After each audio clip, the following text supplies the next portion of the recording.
இந்த ஸ்லோகத்துக்கு என்ன அர்த்தம்னா, ஹிருதயந்து ஏவஜானாத்.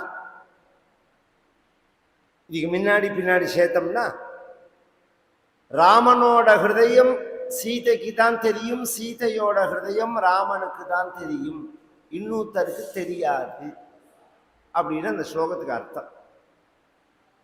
இதை கேட்ட உடனே ராமர் அப்படியே பிரமிச்சு விட்டார். ராமாயணம் முழுக்க சொல்லுங்கன்னு ராமர். உடனே குழந்தைகளுக்கு ஒரு இது மாதிரி ஒரு சீட்டு போட்டு ராமரை எதிர்த்தாப்புல சிம்மாசனத்தில் உட்கார்ந்துட்டு இருக்க குழந்தைகள் ராமாயணத்தை ஆரம்பிக்கிறார். ராமனே கேட்டு சந்தோஷப்படுறான். இதான் அதுல விஷயம். பொதுவா ஒரு கதை சொல்லும் போது கேட்கிறவாள்ல கிரேடு இருக்கு. ராமாயணம் தெரிஞ்சவா கேட்பா. ராமாயணத்திலேயே வால்மீகி ராமாயணம் பாராயணம் பண்ணி ஸ்லோகங்கள்லாம் பைஹார்ட்டா உள்ளவா கேட்பா. ராமாயண கதை மட்டும் தெரிஞ்சவா கேட்பா.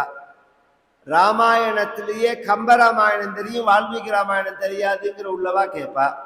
ராமாயணமே தெரியாதவா கேட்பா. இப்படி பல வகை உண்டு. ரசிகால்னு சொல்றது அதுல ஹையஸ்ட் ரசிகால். இப்ப இந்த இந்த சினி ஃபீல்டுல CBA அப்படிங்கிறாலும்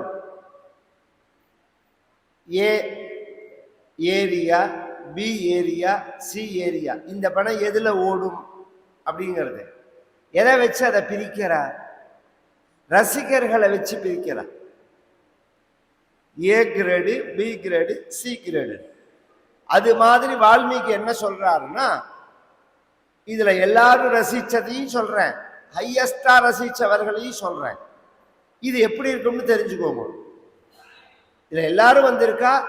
அதுல சில மகரிஷிகள் யதாஜாதர்கள், பிறந்த மேனிக்கு இருப்பார்கள்.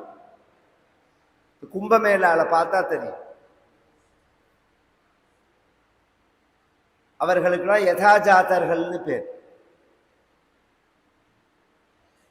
பைராகிய சொல்லலைன்னா, வாமாச்சாரத்தை ஃபாலோ பண்றவாளை சொல்லலை, இந்த எலும்பெல்லாம் போட்டுண்டு அவளை சொல்லலைன்னா, தலை ஜடமுடி ஏகப்பட்டதா இருக்கும், பிறந்த மேனிக்கு இருப்பாவா.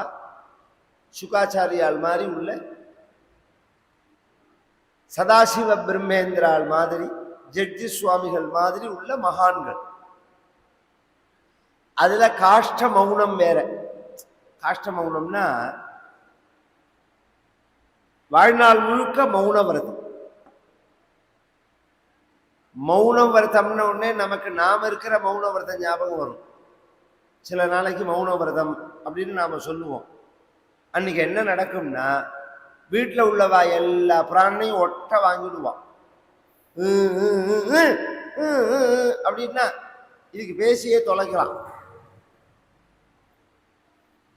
சில பேர் பேனா பேப்பர் வச்சு எழுதுவா. மௌன விரதம் அதெல்லாம் செகண்ட் கிரேடு தான். தேல் கொட்டினாலும் அசையக்கூடாது, பாம்பு கடிச்சாலும் அசையக்கூடாது, பேசாம இருக்கணும். அதுக்குதான் மௌன விரதம்னு பேர். அது மாதிரி உள்ள அந்த மகரிஷிகள் இந்த குசலவர்கள் சொல்ற அந்த ராமாயணத்தை கேட்டுட்டு என்ன ஆனார்கள்? தச்ருத்வா முனய சர்வே பாஷ்ப பர்யாகுலேக்ஷணாஹ சாது சாத்விதிதா ஊச்சுஹு பரம் விஸ்மயமாகதாஹ அஹோ கீதஸ்ய மாதுர்யம் ஸ்லோகானாஞ்ச விசேஷதஹ சிரநிர்வృத்தமப்யேதத் பிரத்யக்ஷமிவ தர்சிதம். பாஷ்பபர்யாகுலேக்ஷணாஹ, கண்ணிலேந்து அப்படியே அருவியா கண்ணீர் கொட்டுறது. இந்த ராமாயணத்தை கேட்டுட்டு பேசாத அந்த மகரிஷிகள் வாயை திறந்து சாது சாத்விதிதா ஊச்சுஹு, சாது சாது அப்படின்னா பேஷ்னு அர்த்தம். நன்ன ரசிக்கிற சமயத்துல ஆஹா பேஷ் அப்படிங்கிற பத்தியில அதை விட ஒசத்தி சாது அப்படின்னு சொல்றது. ஒரு காலத்துல அப்படிதான் சொல்லுவா. சாதுன்னா அசடு இல்லை. நாம இன்னைக்கு அப்படி சொல்லிட்டு இருக்கோம், சாதுன்னா அசடுன்னு. சாதுன்னா உயர்வுன்னு அர்த்தம். அதையும் எப்படி சொன்னார்கள்னா பரம் விஸ்மயமாகதாக. இந்த ரொம்ப விஸ்தாரமா சொல்லணும் ராமாயணம். சில கதை கச்சேரியில ஃப்ரண்ட் லைன்ல உட்காந்துருவா, கதை சொல்றவா கண்ணு பார்க்கிற மாதிரி. அந்த கதை நன்னா இருந்தாலும் நன்னா இல்லைன்னாலும் கதை சொல்றவர் பார்க்கறதுக்காகவாது தலையாட்டுற மாதிரி இருக்கும். நம்மளையே பார்த்துட்டு இருக்காரு, ரெண்டு தலையை ஆட்டி வைப்போம் அப்படின்னு தோணும். அது மாதிரி நிர்பந்தமா தலையாற்றல்ல, பரம் விஸ்மயமாகத்தாக தன்னை மறந்து தலையாட்டினார். தன்னை மறந்து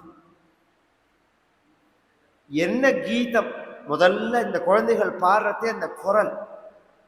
ஏன் அப்படின்னா தௌத்து காந்தர்வ தத்துவஜோ மூர்ச்சனாஸ்தான கோவிதோ. ராகம் ஸ்வரம் ஸ்ருதி சுத்தமா இருக்கு. ஒத்தரா பாடுறதே கஷ்டம், ரெண்டு பேரா பாடுறது ரொம்ப கஷ்டம்.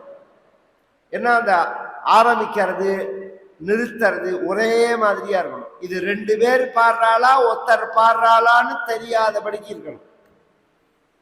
அது மாதிரி இருக்கு இவர்களுடைய கானம். கீதஸ்ய மாதுரியம் ஸ்லோகானாஞ்ச விசேஷதா. இந்த ஸ்லோகங்களுடைய அமைப்பு இருக்கு பாருங்க, சமுத்திரம். அதை நோண்ட நோண்ட நோண்ட நோண்ட அர்த்தம் வந்துட்டே இருக்கும். அவ்வளோ அழுத்தம், அவ்வளோ உயர்வா வச்சிருக்கா.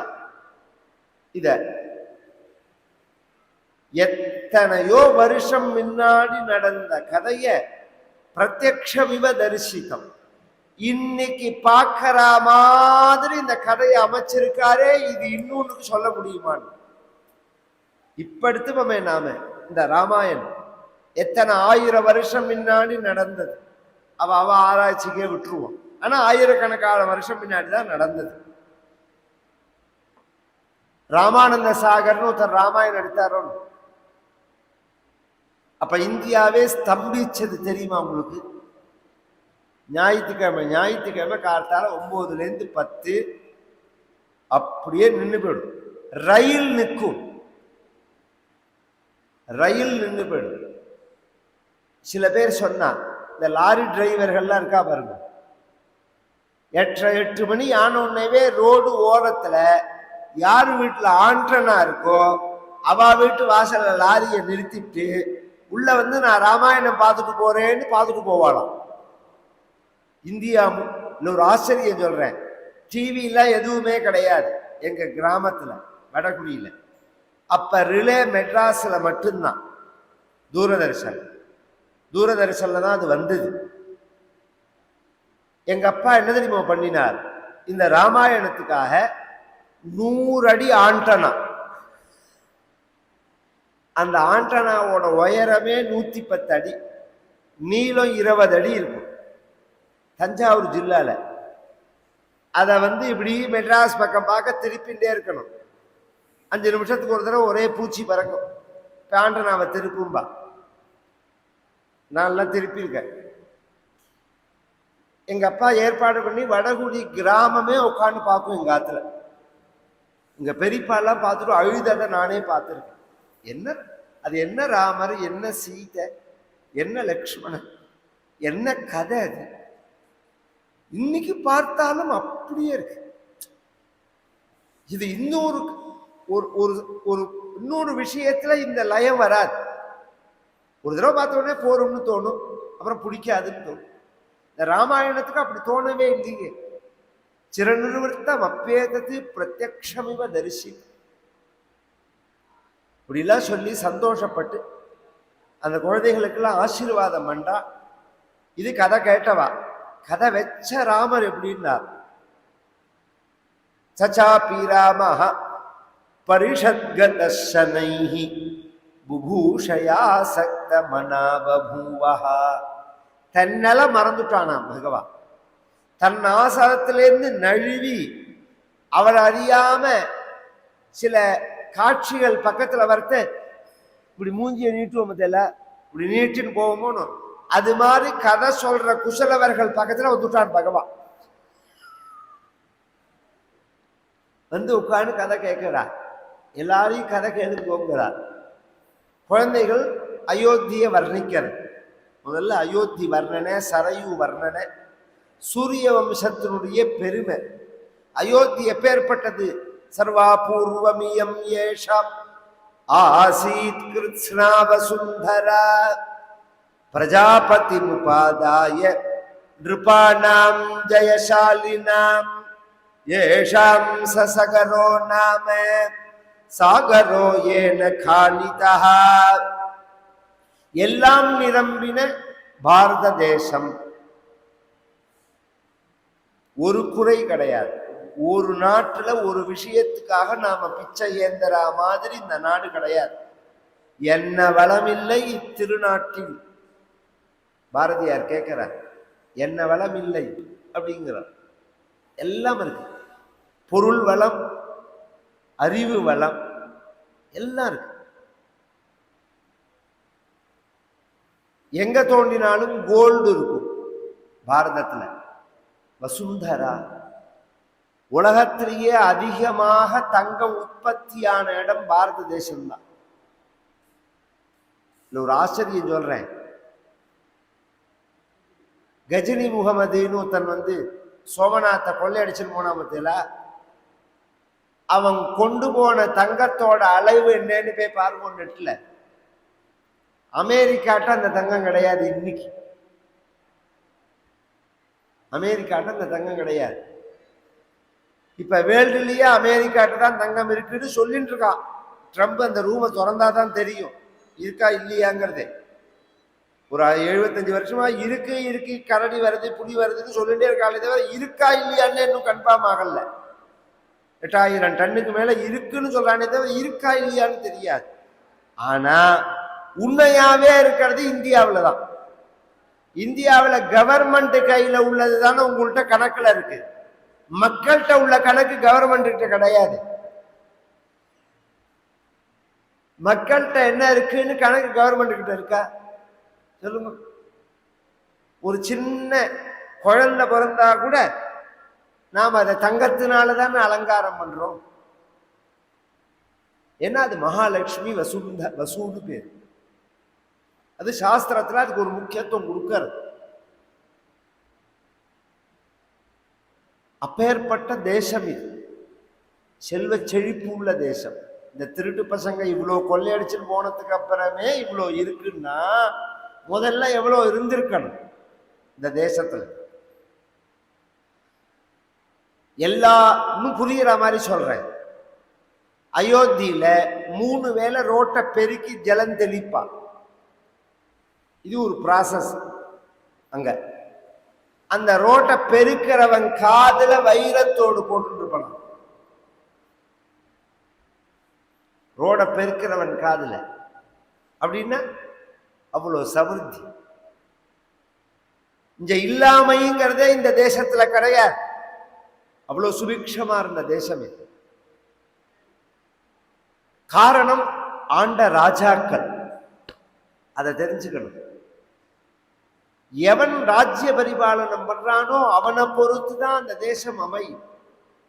அவன் கட்டிக்காரனா இருந்தான்னா செழிப்பு கொட்டும். ஏன்னா புரியுற மாதிரி சொல்லுகிறேன். காலத்துல மழை பெஞ்சாதான் விவசாயம் பண்ண முடியும். இந்த செல்வ செழிப்புக்கு காரணம் உற்பத்தி. உற்பத்திக்கு காரணம் இயற்கை மழை. நதிகள்ல ஜலம் வரணும், சமிருத்தி ஏற்படும். மழை பெய்யறதுக்கு காரணம் என்ன? தேவதை அனுகிரகம். தேவதா அனுகிரகத்துக்கு காரணம் என்ன? மக்களுடைய தர்ம சிந்தனை. மக்களுடைய தர்ம சிந்தனைக்கு காரணம் என்ன? அரசனுடைய அரசாட்சி.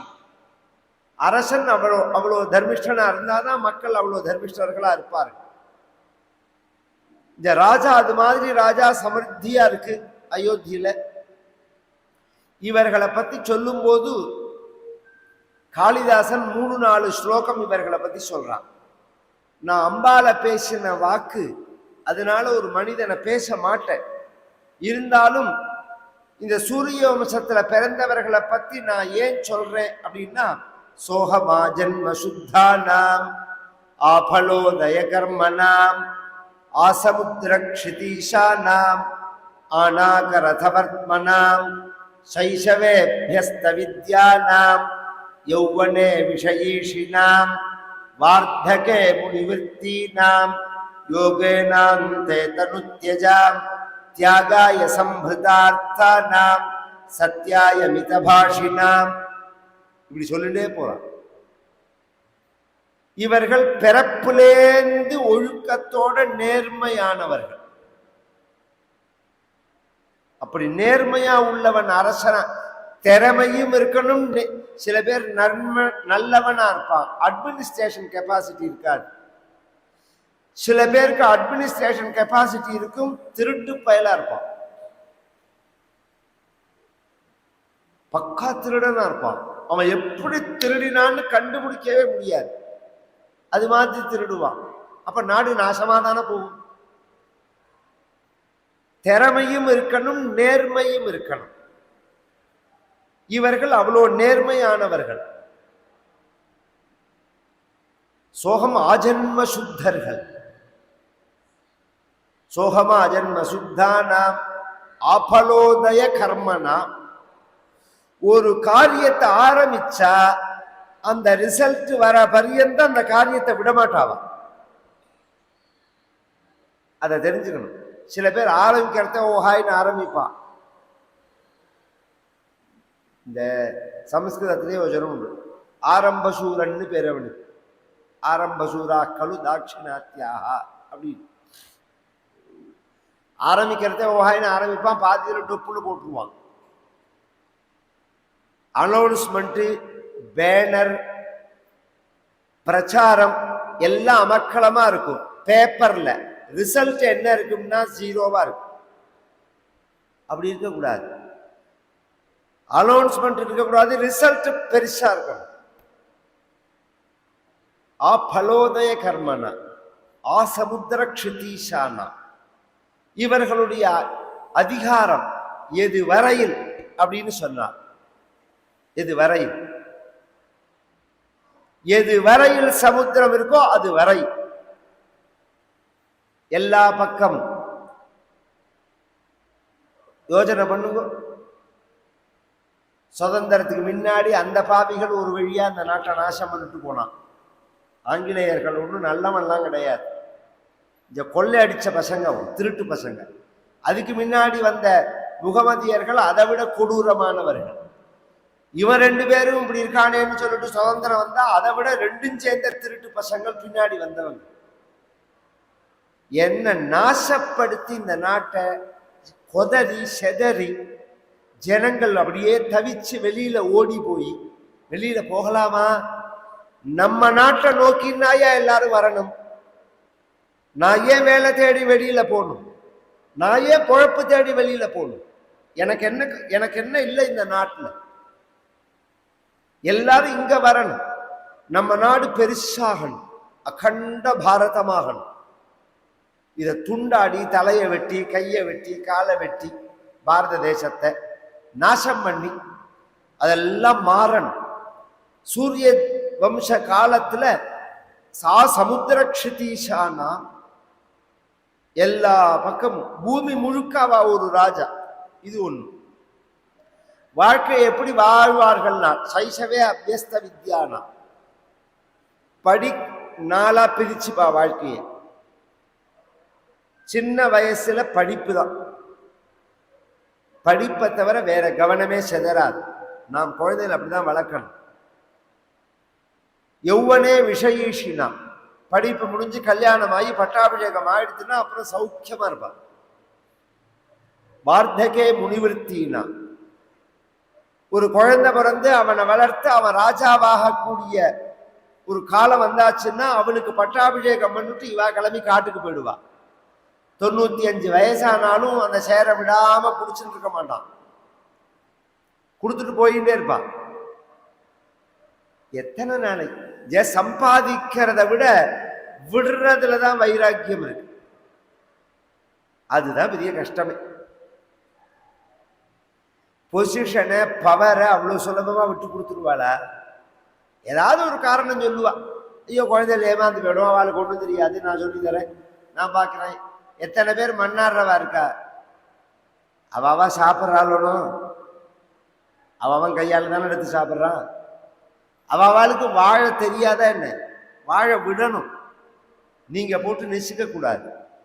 சொல்லி கொடுக்க வேண்டிய காலத்துல அவனை ஃப்ரீயா விட்டுடுறது.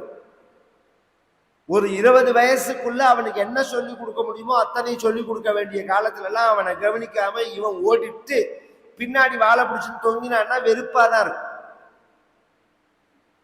அந்த குழந்தைகள் வயசு வந்தவுடனே பட்டாபிஷேகம் பண்ணிட்டு வார்த்தைக்கே முனிவிருத்தினா காட்டுக்கு தபஸுக்கு போயிடுவா. கடைசியில யோகத்தினால அந்த தனுத்தியஜாம், இந்த சரீரத்தை விடுவா. ரோகத்தினால விட மாட்டான், யோகத்தினால விட. தியாகாய சம்பிரதார்த்தானா, நிறைய சம்பாதிப்பார்கள். எதற்காக? என்ன? தானம் பண்றதுக்காக, மக்களுக்கு கொடுக்கறதுக்காக. சுவிட்சர்லாந்து பேங்க்லயோ ஹவாலா மூலமா துபாயிலையோ கொண்டு இன்வெஸ்ட்மெண்ட் பண்றதுக்கு இல்ல, மக்களுக்காக கொடுக்கறதுக்காக சம்பாத்தியம். கவனிச்சு கேட்கணும். தியாகாய சம்பிரதார்த்தானா, சத்தியாய மிதபாஷினா, அளவாதான் பேசுவார்கள். ஏன்னா பொய் பேசக்கூடாதுங்கிறதுக்காக. ஒருத்தன் பொய் பேசக்கூடாதுன்னு நினைச்சா என்ன பண்ணணும்னா பேச்ச குறைக்கணும்.